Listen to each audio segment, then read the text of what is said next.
Welcome back, everyone. Dr. Jenkins here. We are moving right along here in sports nutrition, and we are moving along to fats. We spoke about carbohydrates last chapter, and now we're scooting on over to fats, and you'll see it's a similar structure to how we will talk about each macronutrient. Okay. So here's the outline, and there's a cartoon for you. Yes. Let's go. Okay. So we've already began to discuss the functions of fat. We know that our body needs fat. Fat is a great long-term energy source. It's wonderful. So sometimes fat gets a bad name, but we can't forget that we need some of it. So the question is, what types of fat are best? And particularly, what would be best for an athlete? So obviously, the Big Mac fat, not the best. So we'll talk about the different types of fat and why they're good. Okay. So instead of just saying the word fat, we have to be a little bit more true to the actual science of it. So the actual umbrella term is lipids, and that's important. So lipids is an umbrella term, and dietary fat, which is the fat that we're going to be talking most about, is just one part in the category of lipids. So we're going to talk about 3 different types of lipids. Dietary fats, which is what we're going to be focusing on. But there's also other types of important lipids. Phospholipids, they make up our cell membrane. We really need those. There's a category called sterols. They help make up cholesterol, which transports fats in our bloodstream. They help to form our sex hormones like estrogen and testosterone. Well, gee, they're important too. So lipid is a category of which the dietary fat is only one type. Lipids as a whole. So we're not talking about only the dietary fats, but all of the lipids have a uniqueness in that, now, they contain the same components as carbohydrates because carbohydrates contain carbon, hydrogen, and oxygen. But what makes one thing that makes a lipid is that the ratio of these is different. And really, we can say this with one thing. Lipids have more carbon. I should say lipids, which we're simplifying to use the word fats. So one thing that makes lipids, part of lipids, what makes them different from carbohydrates, is that they have more carbon. Also, something else that makes lipids unique and what would make something fall into this category, lipids are insoluble in water. You know, think about an oily salad dressing, like an Italian salad dressing. If you put that into water, or if you just take olive oil and drop it into water, does the oil dissolve in the water? Does the salad dressing dissolve in the water? No. So lipids are not soluble. They don't dissolve in water. Those are the 2 things that are what makes lipids structurally unique. Okay, so now, even though we're going to spend most of our time on the dietary fats or triglycerides, I do want to at least mention, and you are going to be responsible for knowing a function of phospholipids and sterols. So, of our 3 types of lipids, the dietary fats are what we think of. This is in the food that we eat. Phospholipids, I mentioned it. Let's just make sure we get it down here. Phospholipids are really important because they make up our cell membrane. Any cell, could be a muscle cell, a nerve cell, whatever. If you look at the lining of it, so this outer membrane I've put in green, if you magnify it, it's actually made up of 2 layers of these things called phospholipids. They have little heads and tails. Each one of those is a phospholipid, and collectively they make up the cell membrane. I feel like my thing here is not quite, that was better, okay. Lastly, we have a category we're going to call sterols. You might see it written as another term somewhere else, but they generally mean the same thing. We're just going to categorize it as a sterol. One example of this is cholesterol, and we'll discuss it more later. All right, so if we look at the triglycerides and the phospholipids, so we talked about 3 different types of lipids. We're going to focus right now on these first 2. Well, if we look at the chemical structure of a dietary fat or a phospholipid, it looks like this. Now, as per usual, just like we talked about in the carbohydrate chapter, you don't have to know the specifics. I'm just pointing out that the arrangement of carbon, hydrogen, and oxygen is different than it was in the carbohydrate. You may recall the carbohydrates looked like little hexagons, little stop signs, whereas these triglycerides and phospholipids look more like a chain. And if we were to magnify each of these circles, it would look like this. However, our third one, sterols, they actually look a little bit different. They kind of have the hexagon shape, like a carbohydrate, but it's flipped upside down, so where the top of the hexagon is up here. I'm not going to ask you this specifically, but I'm just pointing out that the structures of the triglycerides and phospholipids, it looks different. And sterols are a little bit unique as well. Okay, let's see. Number 1, triglycerides. So we already know a triglyceride.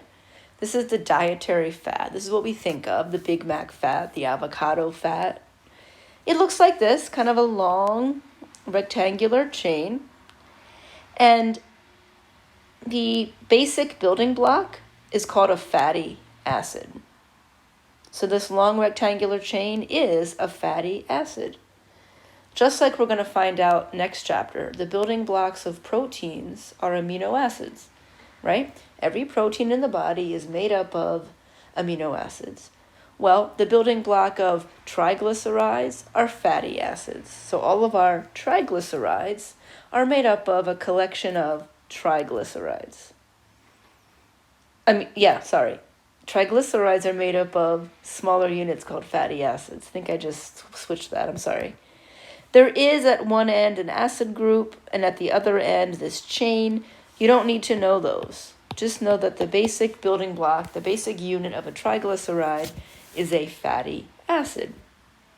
Now, when we talk about a triglyceride, it gets its name. Tri means 3, right?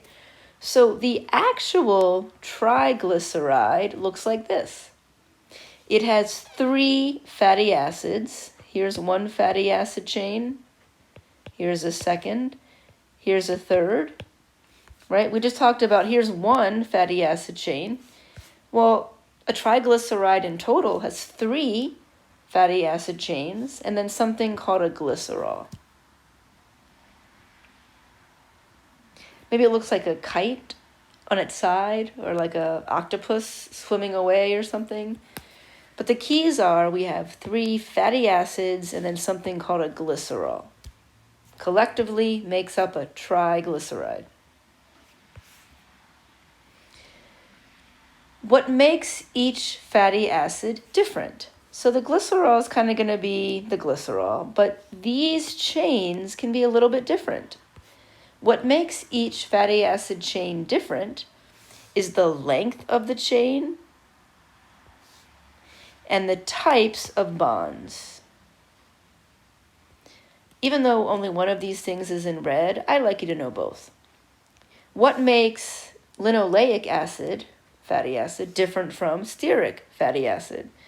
Well, they differ in the length of the chain or the types of bonds. So look, length of fatty acid chains.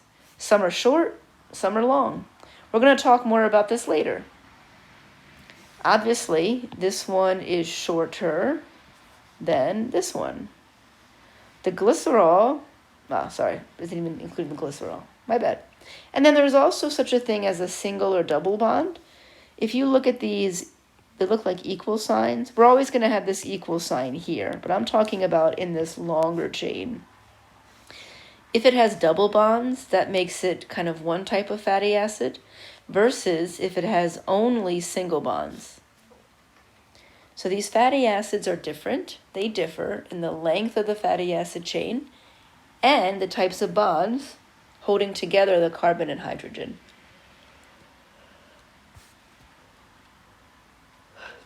These, particularly the types of bonds, can also lead to a difference in degree of saturation. You don't need to know this. A saturated versus unsaturated fatty acid. I mean, you've heard of saturated fat, unsaturated fat. Well, these are the saturated fatty acids or unsaturated fatty acids. They have everything to do with those bonds. Are they single or double bonds? I'm not going to ask you the specifics, but there it is. You know what? I think I am going to change my mind because I think it's kind of important. I know you may not like it. A lot of times I cross things off, so this is a rare instance where I'm actually saying you do need to know something that I originally didn't. So A, saturated fatty acid, single bonds only. And the way that I remember that is this begins with S, saturated, and this begins with S, single bonds. So saturated fatty acids, saturated fats have fatty acids where everything's bound together by a single bond, versus an unsaturated has one or more double bonds. And this affects whether they're liquid or solid at room temperature. It affects how our body can deal with them. All the rest here is extra. If you're interested, a saturated fatty acid tends to come from a meat product, and that saturated fatty acid is usually solid at room temperature, versus an unsaturated, more likely to come from a plant source, and is usually liquid at room temperature. Here you go, right? Unsaturated, mostly vegetable. Saturated, mostly animal. You don't need to know these, just giving you some examples. All you needed to know was that a saturated fatty acid was classified as such because it has single bonds. Unsaturated has double bonds.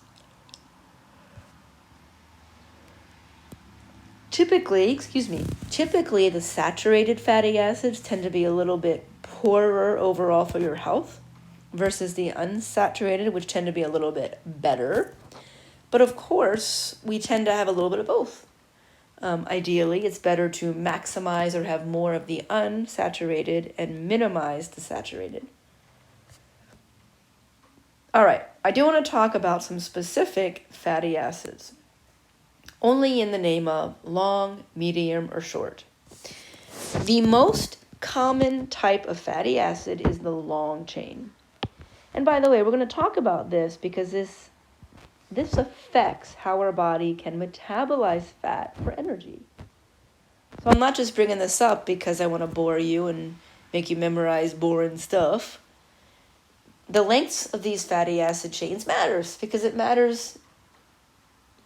influences how our body can break the fats down, absorb them, and then metabolize them for energy. So our long chain fatty acids, long chain means that it's 12 plus. This is the most common. You don't need to know any of the specific examples, stearic, oleic, arachidonic acid. I'm not going to ask you the specific ones, but long chains, 12 plus carbon, most common in the food that we eat. Medium chain is less common. Okay, it is technically 8 to 10 carbon chains. I'm not going to ask you that. We do find it in some dairy type things. It's not as common in the diet, but it can be quite beneficial, particularly for endurance athletes. So when we talk about things with athletes, we are going to specifically point out medium chain fatty acids. Not as common in the diet, but they're there. Some of the supplements have them. Maybe you've heard of medium chain acids, MCAs, MCTs, medium chain triglycerides, depending on what they call them. But they choose them for this reason, because they can be absorbed and metabolized a little bit faster than the long chain. Short chain fatty acids are the shortest and are the least common. Okay. You don't need to know these. Here's some information if you want, but I'm not going to test you on these. Some fatty acids are considered essential. Even though our body can produce a little bit of fatty acid, not quite like it can with protein. But because our body cannot produce these, because our body cannot produce them, it's really essential to get them through our diet. I'm not going to ask you these. Okay, so we've been spending all this time on the triglycerides. These are the dietary fats. They can differ in the length of the fatty acid chain, short, medium, long, and the types of bonds, single or double. So let's talk about functions. And I think we've already covered most of this in earlier chapters, because this is the type of fat that we think about, our dietary fat. What does it do for us in the body? Energy. But this is what our body turns to second, because our body will first turn to carbs.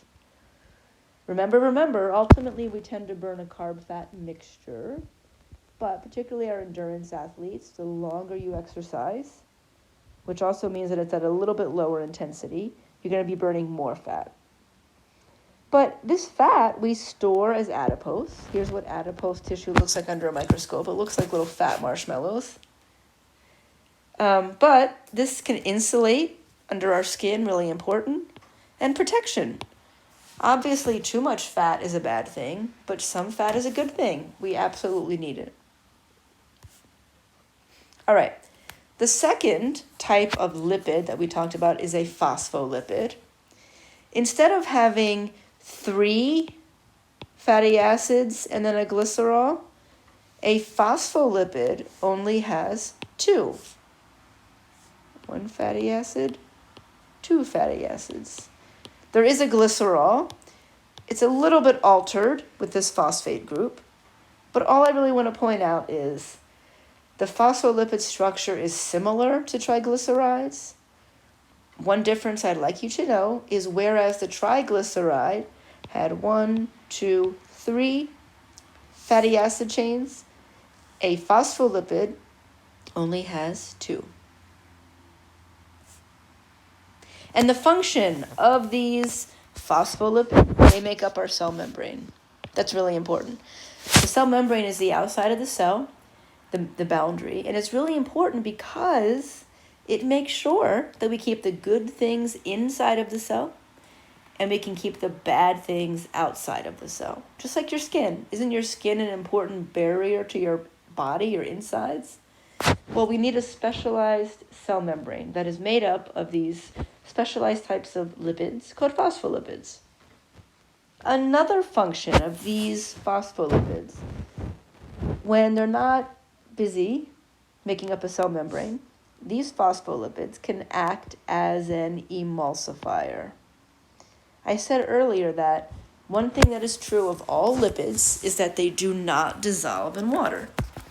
Well, sometimes we actually want things to dissolve in water. So think about that fatty salad dressing I was talking about, like an Italian salad dressing, right? You got some olive oil, you got some other stuff, you got some herbs, whatever, water. Well, if you just left it as it was, the oil parts of the salad dressings would never dissolve and it would constantly be separated. Well, we don't want that. If you mix up the bottle of Italian salad dressing, it does eventually mix together. That is because, in addition to the ingredients, oil and such, there's an emulsifier added. An emulsifier is something that is added so that the lipid portions can dissolve in water. I'm not going to ask you that specifically, but I think it's an interesting point. Here's an up-close look at that cell membrane. Each one of those little guys or gals is a phospholipid, which is a type of lipid. The third category is sterols. Remember, this has a different structure. There's not chains of fatty acids. In a glycerol, it looks more like a hexagon. Okay, so that's all I'm saying. I'm not going to ask you about that specific structure. I'm just saying it looks different. It does not contain the glycerol and the fatty acid chains. One example of a sterol is cholesterol. Cholesterol in our body helps to transport fats. Because here's the thing, folks. We just said lipids are not water soluble. The blood is mostly water. So once we absorb our dietary fats into our bloodstream, how are we going to transport them? Because they can't dissolve in the fluid of the blood. So we need a carrier, a transporter. And this is one example of what cholesterol does. It transports our fatty acids around the bloodstream. All right. We will continue with the dietary recommendations, but then we'll end this first video, and then we'll finish the second video, or the rest of the chapter, on a second video. Dietary recommendation. We already know, folks, the AMDR, 20 to 35% of our diet should come from fats. It is ideal that 10% or less comes from the saturated and trans fats. So please know both of those. In terms of cholesterol, I do want to point out our body can make all that we need, but bringing in some is okay too. You know, cholesterol is one of these things that every couple of decades, for a while it's really good for us, for a while it's really bad for us, and I think we land somewhere in the middle. Even though our body makes all the cholesterol it needs, bringing in some cholesterol is okay too. And I apologize for this typo. We should, through our diet, bring in no more than 200 milligrams of cholesterol a day. I apologize for the typo. Okay, quick first unit here. We'll come back for the second video for the fun stuff. Oh, didn't mean to do that. Oh dear, okay. I think I'm still recording here. See if I can cut this. There we go. See you next video.